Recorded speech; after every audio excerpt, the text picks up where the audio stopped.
Amados, como a gente vem falando essas últimas semanas, sobre bem-aventuranças, a perspectiva da vida feliz. Isso porque o Evangelho, ele é uma entrega de vida, ele é uma renúncia de vida, mas não uma troca de uma vida por uma que termina numa morte. A proposta do Evangelho não é morte pela morte, mas é a morte de uma vida pequena, de uma vida esvaziada de sentido, que é a vida que o homem natural tem. A proposta do Evangelho nos convida à morte dessa existência sem vida verdadeira, a fim de que, uma vez morrendo essa vida natural, essa existência natural, a gente tenha acesso a uma vida que vale a pena ser vivida, vida de verdade, vida abundante que o Evangelho propõe para a gente. Nós viemos falando as últimas semanas sobre, cada semana, sobre uma bem-aventurança. Hoje, nós vamos resumir os últimos 3 versículos. Toda semana eu falei de um versículo. Hoje, nós vamos pensar nos últimos 3.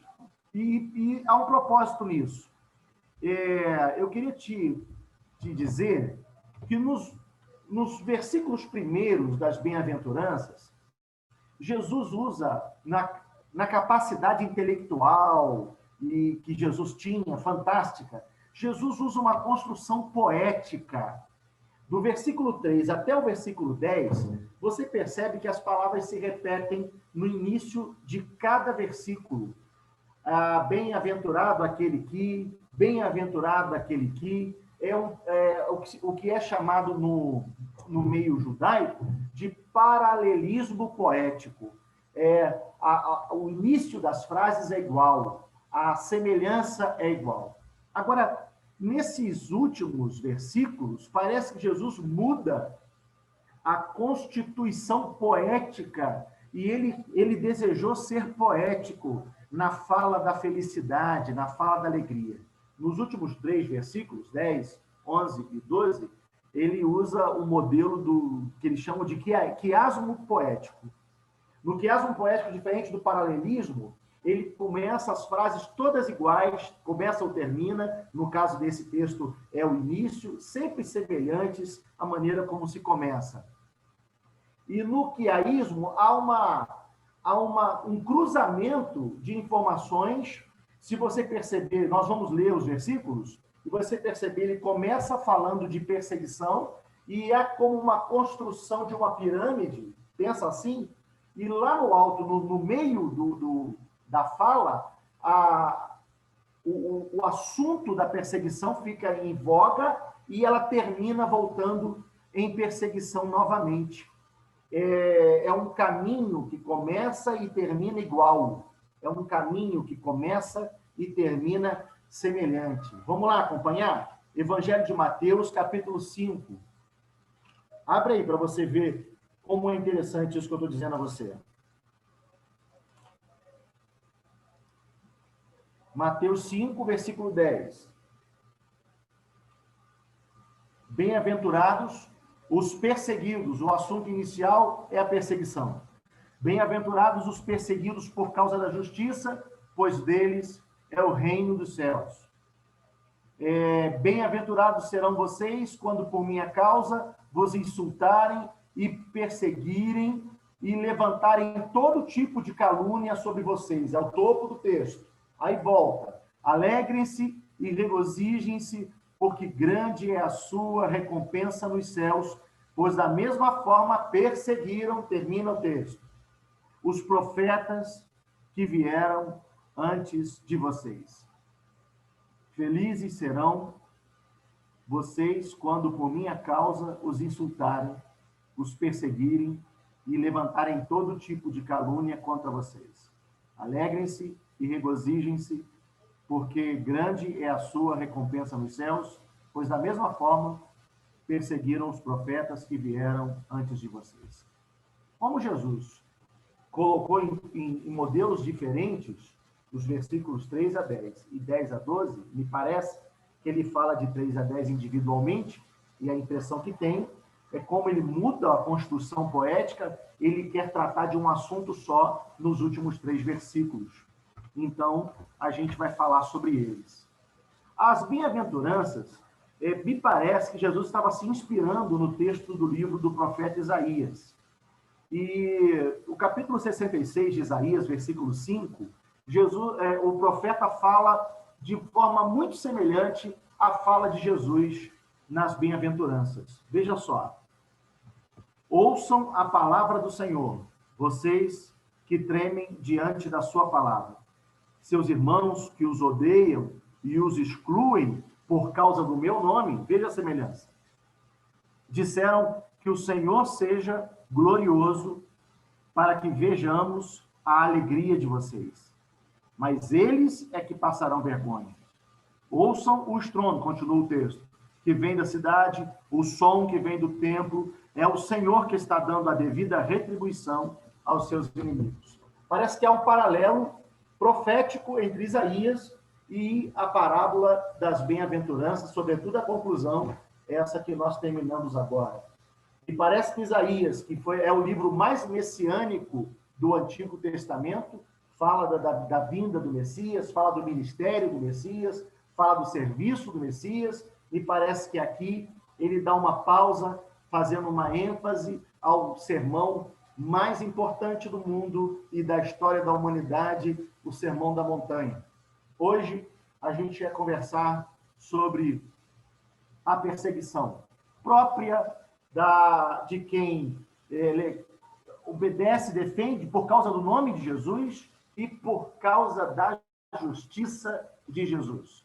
A perseguição que, de alguma maneira inerente, natural, acontece sobre quem irradia a luz de Deus, que é inegável, que é inquestionável, sobre quem procura praticar a justiça e levantar a bandeira do nome de Cristo.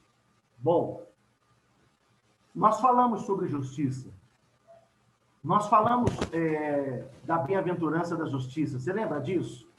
A justiça que não é minha, a justiça que não defende a minha causa, a justiça que não vem para me fazer prevalecer sobre aquela pessoa, aquele ser humano a quem eu elegi como inimigo, meu perseguidor, meu inimigo que quer o meu mal.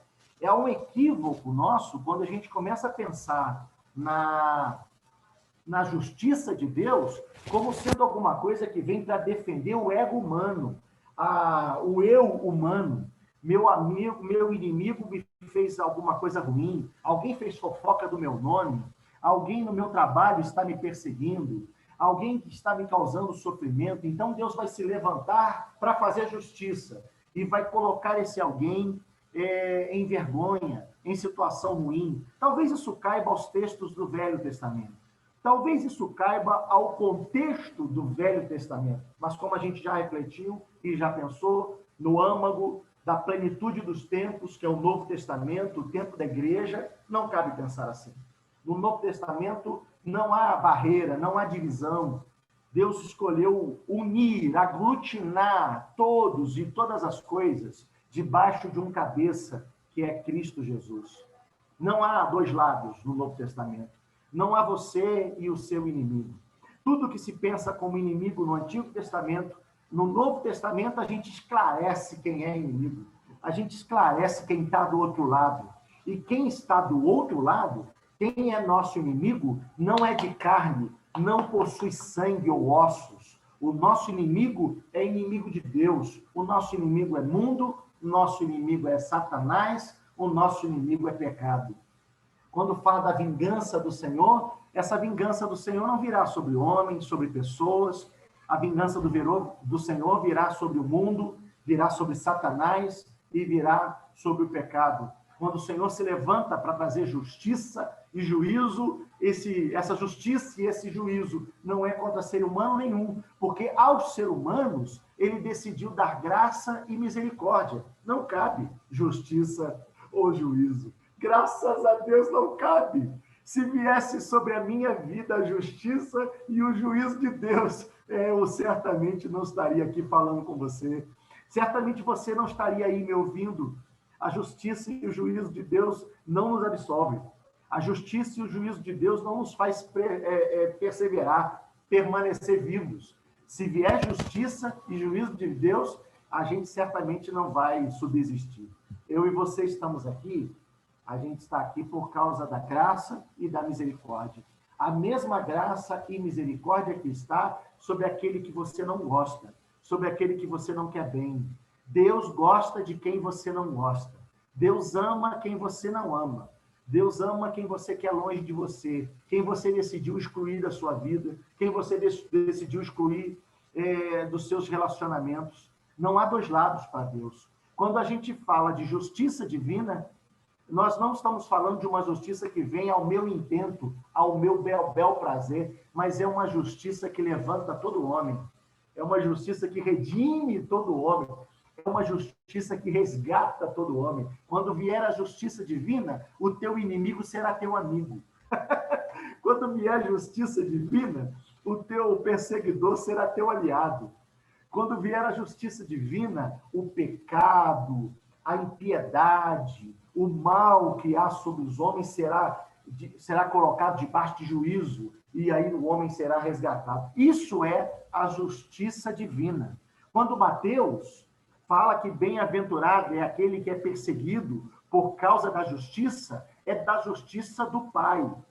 Veja, se manter perseguido por causa da justiça é se colocar numa condição de perseguição, é se colocar numa condição de adversidade, é se colocar numa condição de tristeza, de dor, por causa da justiça. Talvez isso queira dizer o seguinte: é amando a justiça de Deus e não a justiça de homem nenhum que eu consigo ser reconhecido como alguém do reino dos céus. Agora há pouco o Toninho orava e ele falava assim, ele pedia: Senhor, venha o teu reino sobre a enfermidade dessa pessoa pela qual a gente intercede. Faz a tua vontade. Bem-aventurado o homem que é perseguido por uma justiça que não impõe a nossa vontade, o nosso desejo, mas impõe a vontade de Deus, o desejo de Deus, o carinho de Deus. Se é isso que a gente deseja, nós estamos incluídos nessa justiça. Mais que isso, se é por isso que eu estou empenhando muitas vezes minhas lágrimas, meu choro, se eu consigo discernir a justiça de Deus, e se eu sou alguém que defende, que segue, que proclama a justiça de Deus, a ponto de que seja eu perseguido, quero dizer, se eu me ponho como servo dos meus algozes, se eu me guardo na condição de amigo dos meus inimigos. Lembra do texto do apóstolo Paulo? No que depender de vós, tem de paz com todos. Aí alguém diz assim, no que depender de mim, do outro não tem nada a ver com isso e tal. Mas Paulo está querendo dizer que aquilo assim, no que depender de mim, quero dizer, tudo que sair de mim, tudo que for de mim, vai produzir paz. De minha parte, sempre vai haver paz. E qual é a condição de defender essa justiça? O que eu estou querendo dizer é que a nossa condição para defender essa justiça é uma condição, sim, de padecer sofrimento, de acolher sofrimento para não cooperar com a constituição da inimizade. A justiça de Deus vai vir sobre quem me persegue. E o que eu estou querendo dizer com isso? Com bastante razão, com bastante coerência bíblica, neotestamentária. Quando eu digo isso, eu não estou dizendo que Deus vai punir o meu perseguidor. Eu não estou dizendo que Deus vai fazer o meu perseguidor colher um fruto ruim. Quando eu digo a justiça de Deus vai vir sobre quem me oprime, sobre quem me persegue, o que eu estou dizendo é que Deus vai salvar essa pessoa. Deus vai guardá-la do mal que habita nela. Deus vai livrá-la da construção maligna que o faz opressor, Deus vai resgatar essa pessoa. E é por isso que nesse texto, Jesus está dizendo: bem-aventurado aquele e aquela que é perseguido por causa da justiça. É feliz quem se põe numa condição de perseguição para não abrir mão do outro, para não abrir mão daquele que, por algum motivo, lhe faz mal. É feliz esse, porque deles é o reino dos céus. Sabe o que é isso? Não é uma consequência que vai acontecer depois. Quem é perseguido por causa da justiça não vai receber reino dos céus depois. O homem ou a mulher que alcançou a maturidade em Deus, de optar pela perseguição para que haja justiça de Deus, essa pessoa já está no reino de Deus. Ela já trouxe reino de Deus para ela. Nós falamos muito sobre isso aqui, enquanto falávamos sobre bem-aventuranças. Trazer reino de Deus, amados, é fazer morrer a nossa vontade. Na medida que eu me entrego pela vida do meu perseguidor, que eu cumpro a palavra que diz que eu devo amar os que me perseguem e orar por eles, o contexto é o mesmo. O contexto é o mesmo. Quando eu faço isso, o reino de Deus já veio na minha vida. É feliz aquele que é perseguido por causa da justiça, porque deles não vai ser reino de Deus. Porque deles não será reino de Deus. Porque deles é o reino de Deus. Quem vive assim já se inclui no reino de Deus. Esse já pode dizer, como Jesus ensinou a orar: a sua vontade já está sendo feita aqui na minha vida, do jeito como ela é feita no céu. Quando ele fala do nome, alegrem-se, regozijem-se, porque grande é a sua recompensa nos céus, pois no versículo 11, bem-aventurados serão vocês quando por minha causa os insultarem e perseguirem e levantarem todo tipo de calúnia sobre vocês. Sabe, amados? Eu já fui perseguido, eu já fui insultado e eu já fui caluniado muitas vezes.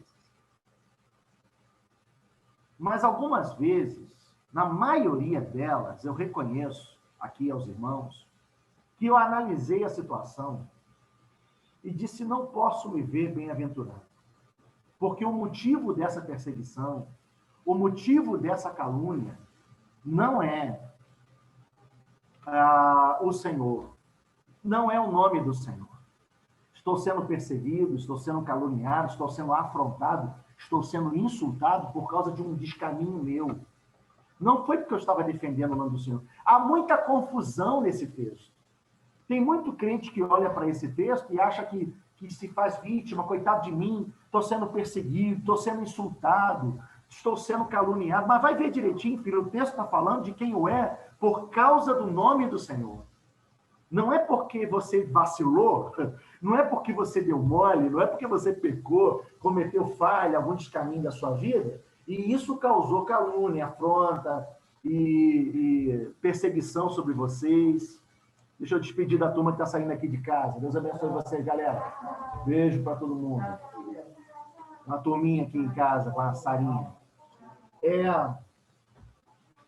Quando o texto se refere à felicidade de quem se põe numa condição dessa por causa de Jesus, por causa do nome de Jesus, por causa dos interesses de Jesus.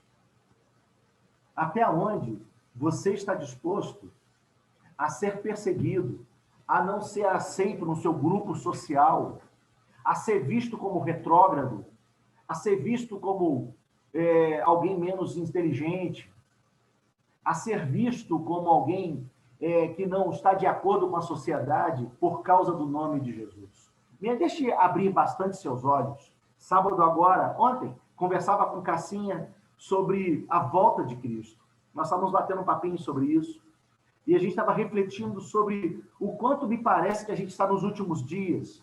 Já não é tempo mais, querido, de nós nos adequarmos ao mundo ou à sociedade. nos contextualizarmos as pessoas. Não vale a pena você perder princípios de fé para ser aceito. É tempo de gente corajosa, que se levanta nos ambientes da sociedade para defender os interesses do Senhor, para defender os interesses de Deus, ainda que isso custe perseguição, ainda que isso custe ser menos aceito nos grupos sociais, ainda que isso custe, tenha o preço de ser menos legal, fofinho, ter amizades fofinhas, ser menos aceito nos grupos das pessoas. Até que ponto a gente está disposto a ser perseguido pelo nome de Jesus? Preste bastante atenção, eu vou dizer de novo. Não está longe o tempo em que isso vai acontecer. Em que quem quiser defender os interesses do Senhor, e quem quiser defender os interesses de Deus, será sim perseguido. Bem-aventurado serão vocês quando, por minha causa, disse Jesus, os insultarem, os perseguirem e levantarem todo tipo de calúnia contra vocês. É perseguido quem, pela justiça, por causa da justiça, é perseguido por causa do nome de Cristo por um motivo simples. A luz de Deus é irradiada pela justiça e pelo nome de Cristo. Quem defende a justiça de Deus e o nome de Cristo, ele é inserido num contexto da luz divina. A perseguição acontece, gente, não é porque você está defendendo uma ideologia, não é porque você está defendendo uma bandeira religiosa, não é porque você está defendendo, é por um fato simples. É porque quem tem justiça de Deus e defende o nome de Cristo, irradia a luz de Deus, anda na luz da verdade. E isso produz incrível incômodo na sociedade. Eu não estou dizendo que defender o nome de Cristo e a justiça de Deus deve ser um movimento político, uma marcha. Vamos para a rua, vamos falar contra os interesses, quer ver? Vamos falar contra adultério, vamos para a rua dizer que ninguém pode fazer isso, vamos para a rua falar contra o aborto, vamos para a rua falar contra uma série de princípios. Olha, é mais do que isso. Essas coisas todas são erradas e a gente partilha de que são pecados e muitas outras coisas. Mas mais do que falar, é o ato de viver. Quem vai ser perseguido por causa da justiça e do nome do Senhor não é gente que vai para a rua fazer movimento político, mas é gente que vive pelo nome do Senhor. Vive a justiça de Deus. E o simples ato de vivê-la vai produzir, sim, perseguição. Por quê? Porque a luz incomoda as trevas. Invariavelmente. Efésios, capítulo 2, versículo 10, está escrito: porque somos criação de Deus, realizada em Cristo Jesus. Eu fiz esses dias um maná sobre esse texto, para fazermos as boas obras, as quais Deus preparou antes para que nós as praticássemos. A luz irradia da vida da gente, naturalmente. A gente vive. A gente é chamado para defender, para viver essa justiça. A gente é chamado para viver esse nome. Consequência disso é que quem vive essa exposição, a luz, quando vem, expõe o bem e expõe o mal, o nome e a justiça de Deus. A consequência da exposição do mal ante o bem é que quando eu venho para a luz, quem está ao meu redor não consegue estar em trevas. Incomoda estar em trevas. O teu vizinho, a tua esposa, o teu marido, os teus filhos, começa a haver um desacordo. Você já observou duas coisas? Eu queria que você prestasse atenção nisso. Preste atenção nisso. Duas coisas muito comuns acontecerem no relacionamento espiritual da gente. Uma, você já observou a fusão natural que acontece na comunhão do corpo de Cristo?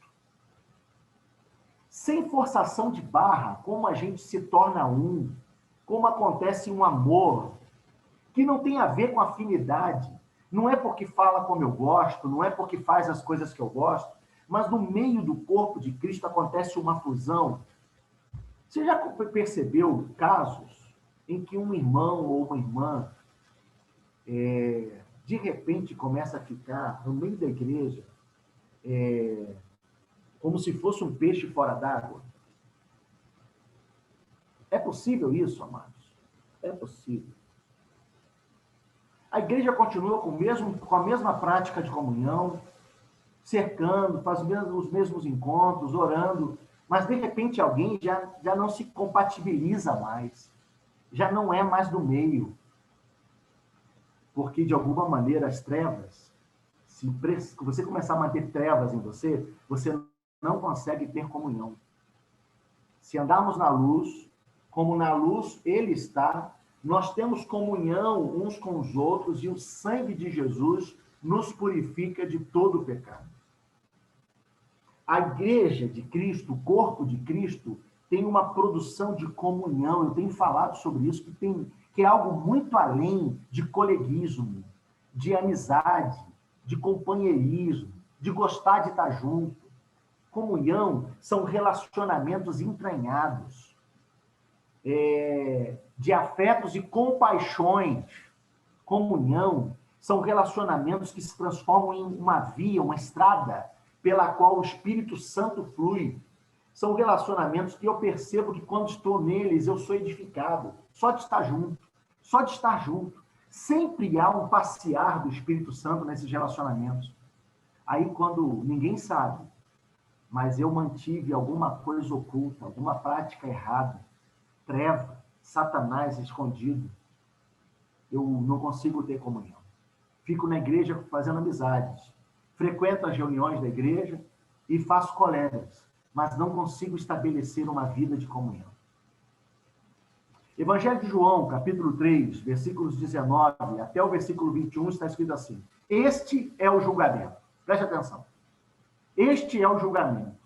A luz veio ao mundo, mas os homens amaram as trevas e não a luz, porque as suas obras eram más. Quem pratica o mal odeia a luz e não se aproxima da luz, temendo que as suas obras sejam manifestas. Mas quem pratica a verdade vem para a luz, para que se veja claramente que as suas obras são realizadas por intermédio de Deus. O que eu estou dizendo é que andar na justiça divina e no nome de Jesus implica em produzir um incômodo irresistível a quem não anda, a quem não se identifica com Cristo. E é nisso que vem perseguição. E Jesus fala que é bem-aventurado, é feliz quem é perseguido por essas duas causas. Você não pode sair 1 milímetro sequer desse princípio de fé, da justiça e do nome de Cristo, porque você é feliz. Aí o versículo 11 traz o motivo disso.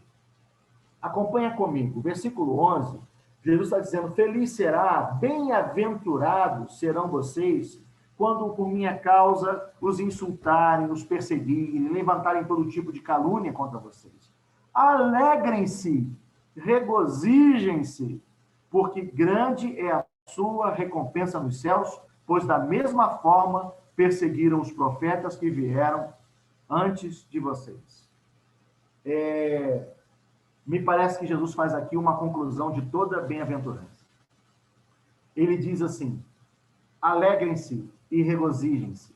E me deixe fazer uma pergunta a você. Bem-aventurado, será feliz aquele que, será feliz aquele que, será feliz aquele que. A gente foi vários versículos Jesus repetindo isso. No final, ele termina dizendo assim: alegrem-se, regozijem-se. Bem, a alegria, o regozijo, a felicidade é algo que eu vou receber se eu fizer ou é algo que eu vou produzir? Porque quando ele diz, bem-aventurado aquele que, me parece que eu faço algo e colho alegria, colho felicidade, alcanço felicidade. Agora, nesse último versículo, Me parece que Jesus está dizendo que somos nós, produtores, agentes da nossa alegria, do nosso regozijo, da nossa felicidade. Eu vou explicar a você. Quem aprendeu a seguir os passos das bem-aventuranças, quem aprendeu a ser pobre de espírito, a ser um pacificador, a viver todos aqueles princípios, amadureceu, cresceu, Cristo avançou nele. Por causa disso, ele se percebe agente da felicidade. Luiz Cláudio, pastor lá no Rio, está com a gente aqui no Instagram. Beijo, querido. Ele disse, é bom ouvir a mensagem do Evangelho de Jesus. Tenho aprendido com você, meu amado. Então, me parece que os passos de amadurecimento que aquele caminho das bem-aventuranças dá para a gente, me parece que aquele ensino que Jesus trouxe e que nós passamos, irmãos, essas semanas aí estudando, eles produzem irresistivelmente uma maturidade que faz o homem ser apto a produzir alegria e regozijo independente das circunstâncias ao seu redor. É por isso que o versículo 11 diz, alegrem-se, regozijem-se. É uma alegria e um regozijo sobrenatural. Você entende sobrenatural? Quer dizer que não é do curso comum da natureza.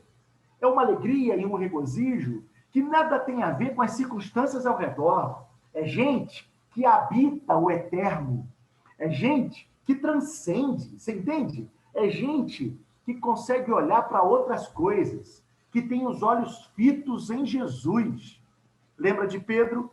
Enquanto manteve os olhos em Cristo, não importavam as ondas, não importava o mar bravio, ele consegue andar sobre as águas, mas quando olha para o lado, tem medo, tira os olhos de Jesus, ele afunda, ele naufraga. Assim somos eu e você.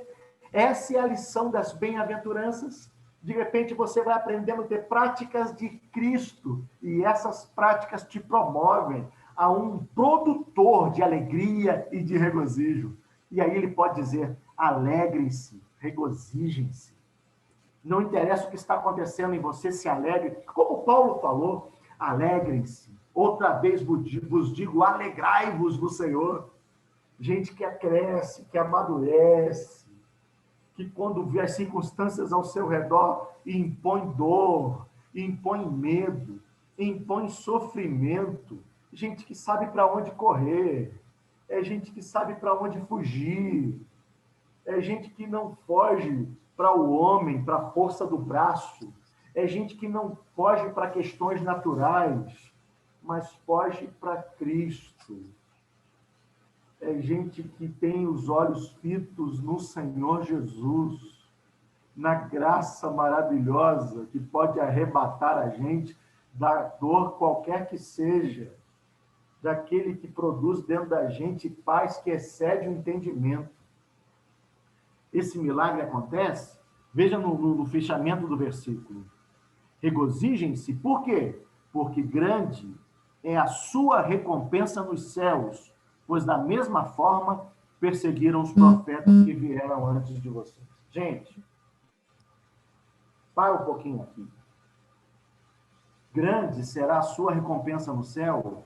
Parece uma mensagem retrógrada, velha, não cabe no nosso contexto. Sabe por quê? No nosso contexto atual, as pregações e a mensagem será assim, grande será a sua recompensa agora. Quando terminar essa campanha, quando terminar essa oração, você vai prosperar, você vai ser curado. E a gente criou uma comunidade de seguidores de um Deus que faz agora e aqui, de gente que quer desfrutar agora, nessa vida, nessa terra. Não é gente que transcende. Eu queria dizer uma coisa a você, eu não estou dizendo que Deus não abençoa aqui nessa vida. Eu não estou dizendo que Deus não abençoa aqui nessa terra. O que eu estou dizendo é que a comunidade de fé de Cristo, a igreja de Jesus, é uma igreja que transcendeu a essa terra. Ela é abençoada nessa terra, mas ela busca uma bênção na eternidade. É gente que foi arrebatada das coisas pequenas dessa existência. Ele recebe as bênçãos. Como eu falo frequentemente, como eu ensino todo o tempo aos irmãos, é gente que a bênção dessa terra tem que perseguir eles, porque eles estão perseguindo coisas eternas. Alegrem-se e regozijem, porque grande será a sua recompensa no céu. Para de trabalhar por recompensa na terra. Para de chorar por coisas da terra. Para de sofrer por coisas da terra. Para de viver na terra. Para de ser da terra. Porque a maior proposta do Evangelho é arrebatar a gente dessa terra. É fazer a gente viver como se não fosse daqui. É ser gente de outra existência, com outra cabeça, com outro tesouro. O tesouro que a traça não corrói e que o ladrão não rouba. É gente que tem alegria por outras coisas. É gente que tem choro por outras coisas. Ora, passamos todas as bem-aventuranças falando de outras coisas. Você observou isso? Em cada bem-aventurança havia uma necessidade de explicar que aquilo não era uma linguagem da terra. Eram outras coisas. O pobre de espírito era outro tipo de pobreza. O pacificador era outro tipo de paz. A justiça era outro conceito de justiça. Você não entende que Deus está tentando mudar a tua maneira de pensar? Você não vê que Deus está tentando transformar a nossa mente para pensar em outras coisas, para ser arrebatado para as outras coisas? Não vai haver felicidade, não a felicidade proposta pelo reino de Deus, enquanto você for dessa terra, viver para essa terra, e a tua alegria depender dessa terra. O chamamento e o desafio do Evangelho é nos transformar em gente de outro mundo, com outras perspectivas, com outras ambições, com outros sofrimentos, com outras alegrias, diferente dessa terra, como era o nosso Cristo, e como é próprio dos perseguidores de cada um, dos perseguidos pelo Evangelho. Gente linda, é tempo de deixar a nossa mente renovar. É tempo de entender que a felicidade do reino de Deus é uma felicidade fundamentada em outras coisas. Eu quero chamar você a fazer uma oração comigo, a pedir ao Senhor para renovar a tua maneira de pensar, renovar a sua mente, transformar teus valores. Eu quero convidar você a fazer uma oração comigo, na qual você se transforma em um comissionado pelo Senhor. Quer ver? Pensa agora sobre as coisas que preocupam o seu coração, que movem você. Eu estou fazendo esse exercício também junto contigo. Eu quero fazer uma oração com você agora, para que o Senhor mude esses valores, mude essa estrutura mental que temos. Você pode orar comigo? Feche os olhos aí. Você que está pelo Instagram, ora comigo também, onde você estiver. Vamos orar juntos. Vamos pedir, Senhor, juntos, que Ele nos dê um caminho de felicidade, mas uma outra felicidade.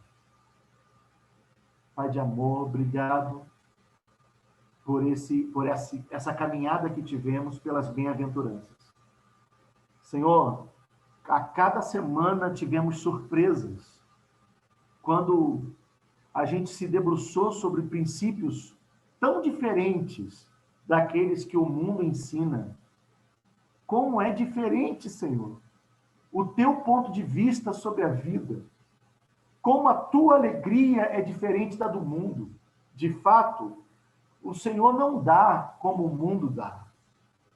Como é diferente, Senhor, a tua paz. Como é diferente a tua justiça. Como é diferente o teu choro. Como é diferente a tua alegria. Como é diferente as tuas batalhas. Como é diferente o teu caminhar. Ao olhar, Senhor, agora para essa caminhada, o que vemos é que o Senhor quer nos transformar mesmo. quer nos mudar. O Senhor tem nos desafiado a uma maneira diferente de viver. O teu evangelho propõe uma vida diferente, Senhor. Pai de amor, eis-me aqui. Eis aí os meus irmãos que estão orando comigo, Senhor. Gente que está ouvindo a tua palavra e se sentindo comissionada para uma maneira de pensar diferente, para uma maneira de caminhar diferente. Visita a cada irmão pelo Zoom, cada irmão no Instagram. Visita, Senhor, agora a cada um, porque essa maneira de viver diferente, nós não temos condições de produzir, mas nós queremos. E agora, em oração, nós nos entregamos ao Senhor, para que o Senhor nos dê uma caminhada diferente. Amém. O Senhor nos abençoe, irmão.